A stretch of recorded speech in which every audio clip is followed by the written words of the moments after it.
Hi everyone and welcome to Daily Current Affairs for 24th of May.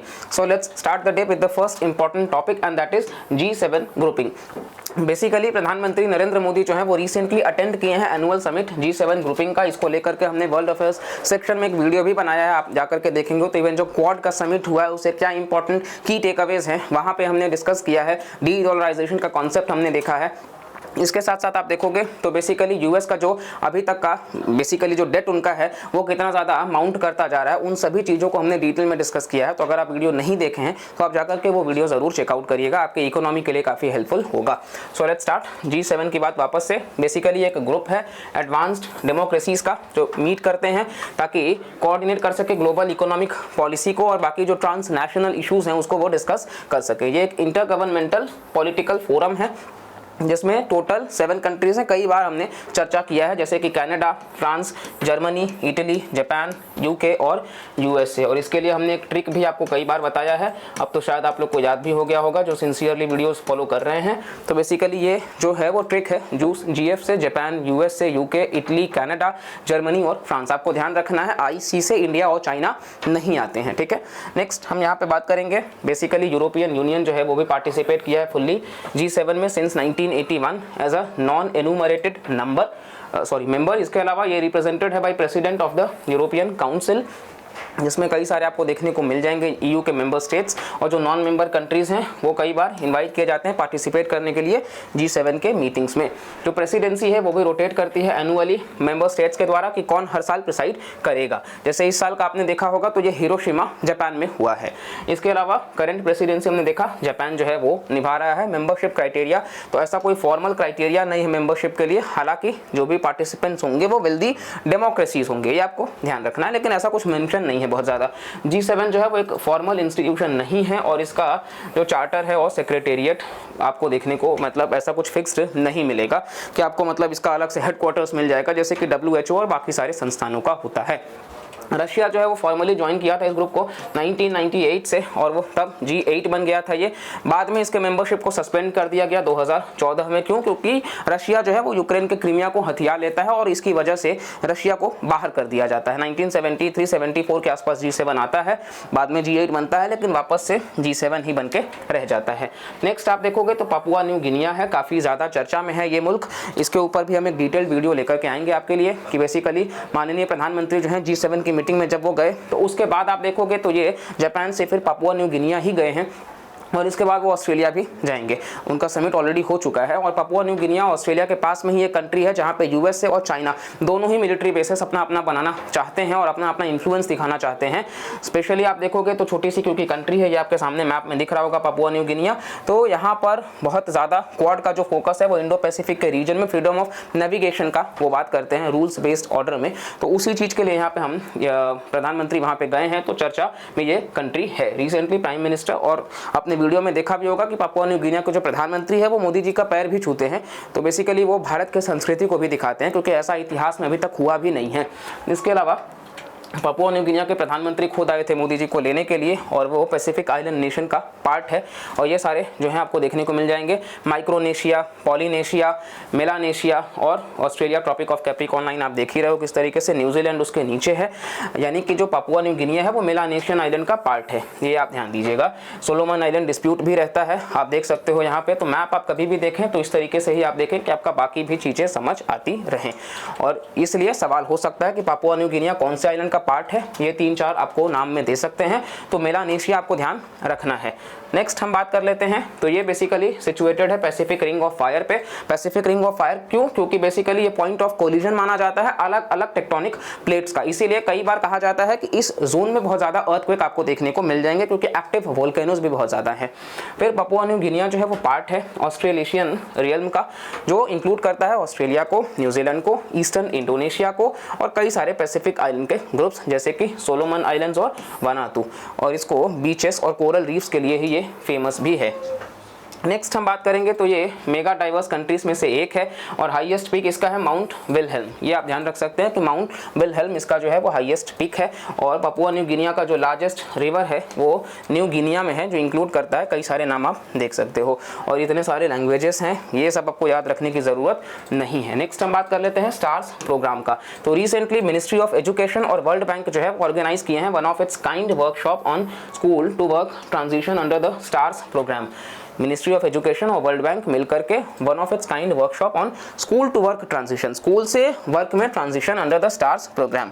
और इसके साथ साथ इसको अप्रूव कैबिनेट ने किया अक्टूबर 2020 में, जो कि सेंट्रली स्पॉन्सर्ड स्कीम बनके इंप्लीमेंट होगा, यानी कि 60-40 का रेशियो होगा, 60 सेंटर के द्वारा 40 स्टेट्स के द्वारा, और सेंट्रल सेक्टर में 100% by union government. Stars project जो है वो इफेक्टिव होगा 2021 से और ये 5 साल के लिए रहेगा, यानी कि फाइनेंशियल ईयर 2024-25 तक।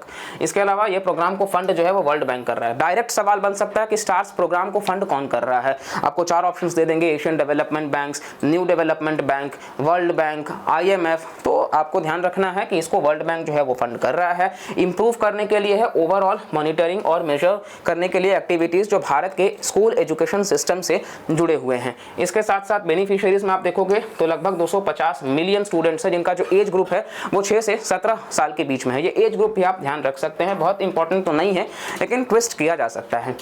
इंप्लीमेंटिंग एजेंसी आप देखोगे तो department of school education and literacy, जो कि मिनिस्ट्री ऑफ एजुकेशन का पार्ट है। स्टेट लेवल पे इसको जो स्टेट की सोसाइटी है वो समग्र शिक्षा के तहत कवर करेंगे। स्टार्स प्रोजेक्ट को पहले जो है वो पायलट मोड में 6 आइडेंटिफाइड राज्यों में इंप्लीमेंट किया गया है, जैसे कि हिमाचल प्रदेश, महाराष्ट्र, ओडिशा, राजस्थान, मध्य प्रदेश और केरला। तो ये एंटायर इंडिया के लिए नहीं है, पैन इंडिया अभी नहीं है। अभी के लिए आप देखोगे तो ये 6 राज्यों में है, आप ये राज्य याद रख सकते हैं। और स्टार्स प्रोजेक्ट को इंस्ट्रूमेंटल किया जाएगा कि बेसिकली अलग अलग जो नेशनल एजुकेशन पॉलिसी का रिकमेंडेशंस है उसको इंप्लीमेंट किया जा सके, ताकि जो अर्ली चाइल्डहुड एजुकेशन है उसको बेहतर किया जा सके। जो लर्निंग असेसमेंट है कि बच्चों को हम मापते हैं किसी क्राइटेरिया के अनुसार, तो उसको बेहतर किया जा सके। इवन जो इंफॉर्मेशन एंड कम्युनिकेशन टेक्नोलॉजी है उसका भी इस्तेमाल बच्चों को सिखाया जा सके, टीचर्स का डेवलपमेंट किया जा सके और उनको वोकेशनल एजुकेशन वगैरह भी दिया जा सके, यानी कि टीचर अगर खाली हैं तो आगे जाकर के वो किसी बच्चों को निःशुल्क शिक्षा भी दे सकते हैं अपने मन के अनुसार। नेक्स्ट हम बात कर लेते हैं INSV तारिणी। तो ये 6 मेंबर क्रू है इंडियन नेवी का, जो इंक्लूड करता है 2 विमेन ऑफिसर्स जो अपने घर को सक्सेसफुली वापस लौटी हैं। 17,000 नॉटिकल माइल का ट्रांस ओशन इंटरकॉन्टिनेंटल वोयाज को कंप्लीट करके 7 महीनों में सेल बोट के।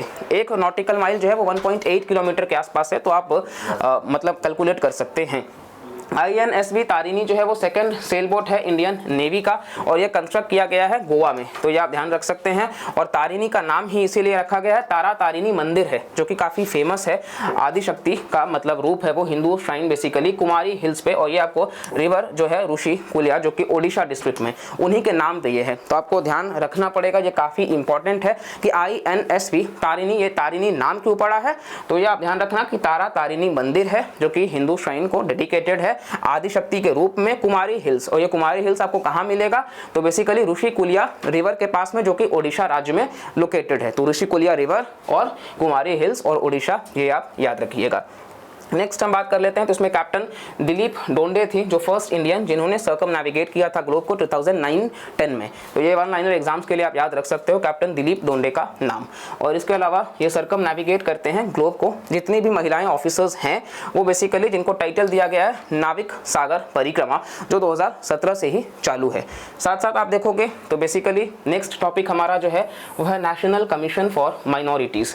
तो ये रिसेंटली 2 मेंबर टीम है नेशनल कमीशन फॉर माइनॉरिटीज का, जो विजिट करने गए थे कहाँ पे, मेचुका में, अरुणाचल प्रदेश में ये लाई करता है शियोमी डिस्ट्रिक्ट में, ताकि वो एक रिलीजियस साइट जो कि डिस्प्यूटेड है बाई लोकल बुद्धिस्ट और सिख के बीच में, उसको वो पढ़ सकें। तो ये क्योंकि दोनों ही माइनॉरिटी में आते हैं इसीलिए ये इंपॉर्टेंट है, आपको सवाल बन सकता है। तो ये एक स्टैट्यूटरी बॉडी है, पहला तो आपको ये ध्यान रखना है कि नेशनल कमीशन फॉर माइनॉरिटीज जो है वो एक स्टैट्यूटरी बॉडी है और इसको बनाया गया था यूनियन गवर्नमेंट के द्वारा under the national commission for minorities act 1992 और फॉर्म किया गया था 1993 में। एक्ट 1992 का है लेकिन लाया गया था 1993 में, ठीक है। इसके अलावा आप ध्यान दोगे तो यहाँ पे 5 रिलीजियस कम्युनिटीज़ हैं, मुस्लिम्स, क्रिश्चियंस, सिख्स बुद्धिस्ट और जोरोआस्ट्रियंस, जिनको हम पारसीज भी कहते हैं, जो नोटिफाइड थे माइनॉरिटी केंद्र सरकार के द्वारा। आगे चल करके आप देखोगे तो जैन्स को भी नोटिफाई कर दिया गया था, यानी कि अभी जो सीए वगैरह चल रहा था एनआरसी का, तो उसमें यही वो 6 कम्युनिटीज है। हालांकि आप देखोगे तो वहां मुस्लिम्स नहीं आते, जस्ट बिकॉज कि वो अफगानिस्तान, पाकिस्तान और बांग्लादेश से हैं और वहां पे मुस्लिम्स जो है वो मेजोरिटी में है। हमारे यहाँ आप कह सकते हो कि मिनोरिटी में वो हैं, तो इसीलिए वहां पे हिंदूज आ जाते हैं। बस ये आप ध्यान रखिएगा, इससे आपका वो भी टॉपिक रिवाइज हो जाता है। एम इनका यही है कि माइनॉरिटीज के इंटरेस्ट को सेफगार्ड करना भारत के संविधान से जोड़ करके, और पार्लियामेंट और स्टेट लेजिस्लेचर अगर कोई लॉ बनाता है तो उसका भी इंप्लीमेंटेशन होना चाहिए। इसके अलावा आप देखोगे तो यहाँ पे एक चेयरपर्सन है, एक वाइस चेयरपर्सन है और 5 मेंबर्स होते हैं जो नॉमिनेट किए जाते हैं बाय द सेंट्रल गवर्नमेंट, और कई सारे एमिनेंट पर्संस भी होते हैं उसमें जो कि इस कम्युनिटी को रिप्रेजेंट करते हैं। टेन्योर की आप बात करोगे तो 3 साल का टेन्योर होता है जिस दिन से वो ऑफिस को अज्यूम करते हैं। ये इंपॉर्टेंट है क्योंकि कई बार हम देखते हैं कि 5 साल होता है लिखा हुआ, तो आपको ध्यान रखना है कि यहाँ पे 3 साल है। एक्सेप्शन जो भी होगा, सवाल पूछे जाने के चांसेस बढ़ जाते हैं, तो इसीलिए इनका जो टेन्योर है वो 3 साल का है। रिमूवल क्या है भाई? तो रिमूवल ये है कि सेंट्रल गवर्नमेंट जो है वो रिमूव कर सकती है किन किन क्राइटेरियाज पे। तो बेसिकली अगर वो पागल घोषित हो जाए, ठीक है, अनसाउंड माइंड, या फिर वो इंसॉल्वेंट हो जाए, बैंक से लोन लिया लेकिन वापस नहीं चुका पाया, जैसे कि नीरव मोदी और विजय माल्या।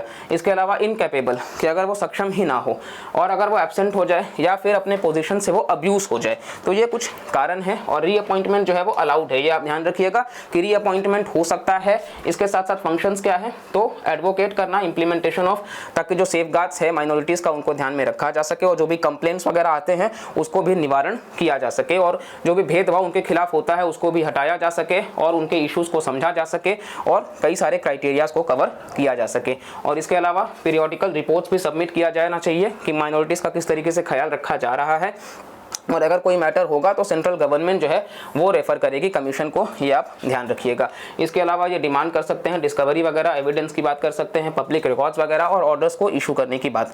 तो ये सारा कुछ काफ़ी ज़्यादा इंपॉर्टेंट था इस टॉपिक के बारे में, इसलिए हमने इसको डिटेल में डिस्कस कर लिया है। और ओवरऑल हमारा डेली करंट अफेयर्स भी आज का यहीं समाप्त होता है। अगर आपको कुछ नया जानने को मिला होगा तो प्लीज़ लाइक करिएगा, सब्सक्राइब करिएगा चैनल को, और मैक्सिमम लोगों तक ये करंट अफेयर्स हमारी वीडियोज़ को शेयर करते रहिएगा। और बाकी जो भी चैनल पर वीडियोज़ आते हैं, शॉर्ट्स आते हैं, उसको भी पूरा देखिएगा। 100% आपके नॉलेज में एनहांसमेंट होगा। और इसके साथ साथ मिलते हैं अगले लेक्चर में, तब तक के लिए bye bye, take care and जय हिंद।